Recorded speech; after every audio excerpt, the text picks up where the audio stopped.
Hello everyone and welcome to this round of EdTalks. We have with us today Felix Jelen, who's an AVP Global Engagement at Mercer University in the US.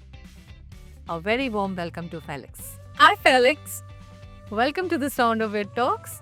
Thank you. Great to have you with us. So Felix is AVP Global Engagement at Mercer University. So great to have you with us. Thank you for having me. Yeah.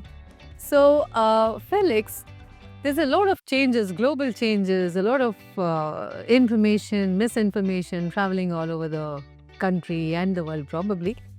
And students are interested in the US. So I think we need to clear some misconceptions. Sure, yeah. What are your comments? Yeah, I mean, I think I've noticed it a lot. And unfortunately in 2025, we have the internet and people get on there and just post all kinds of stuff. So I've heard all of the thoughts, all the crazy stuff, and I'd love to bring some levity and some clarity to it. Yeah. So we've seen some changes in the embassy appointment system and things like that. And the government is doing some renovations from the American side. And people were nervous about the ability to get visa interview appointments. As a university, I can tell you that it is opening worldwide, and we're pretty confident that India is next for that appointment system to really fully open. And we're strong and stable in the U.S. So we've had a successful fall intake. We missed our students from India that weren't able to get appointments, Right. but we're really looking to have them back at Mercer because we have some really great opportunities. So what programs do students from India like to study at Mercer? Our most popular programs really are in cybersecurity and business analytics. I think that's really because the job market in the Southeast and the Atlanta area is really hungry for these degrees. And they're not degrees that are being filled by Americans currently. So when you look at Indian undergraduates with strong profiles in science and math, there's a high demand in the labor market for those individuals with the right sort of education, Right. which is where we come in. Yeah, absolutely. So what kind of tuition fees do you charge? It's slightly variable, but all of our degrees are really reasonably priced. So they're all under the $45,000 mark for the full degree program. 2 years? 2 years, some of them can be on an accelerated track, but most are set for 2 years at $45,000. You can complete them quicker if you want to. If you're excited, sometimes people like to go through in a year, and we're not going to stand in their way if they're motivated. But yeah, $45,000 for 2 years. And we like to talk about, I guess the ROI is what they call it in the business world, your return on investment. We feel very proud about ours. So we ask for about $45,000, and then our graduates make an average of $70,000 a year for 3 years following graduation. So you can do the math. That's $210,000 minus $45,000. It's a pretty good equation for a master's degree in the United States. True.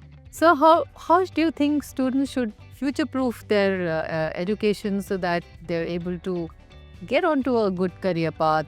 What are the kind of pitfalls should they avoid? What are the red flags they should avoid when they decide to choose a university? Yeah, I think if we're looking at really talking to people from your university is important, looking at things like class size and the support that your university is going to give you, what kind of career support is going to happen.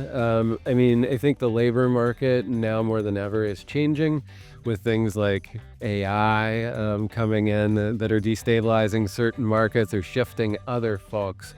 But what's been really clear is that a strong education is sort of that formational structure at the theoretical level that will give you mobility for your whole life. So if you're coming and studying analytics and then you learn AI as you begin your career, there's nothing wrong with having a degree in business analytics or cybersecurity.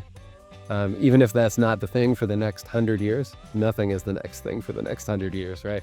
You're getting your foot in the door, getting that first mover advantage, getting into the market and really making your dream and your future for yourself. You say you have a lot of students from India at Mercer, and you're also visiting us. You want to meet up with students.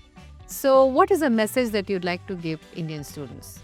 Yeah, I'm here to talk to you. We're excited to have you at Mercer. We have a great community that really embraces students from South Asia. We have professors from South Asia as well, and are just really excited about hearing your stories, your dreams, making those a reality that comes to fruition in the United States. Thank you for visiting us. Thank you for being at Canam. Thank you for helping us with this podcast. sending out messages to all our students. Thanks so much for having me. Thank you.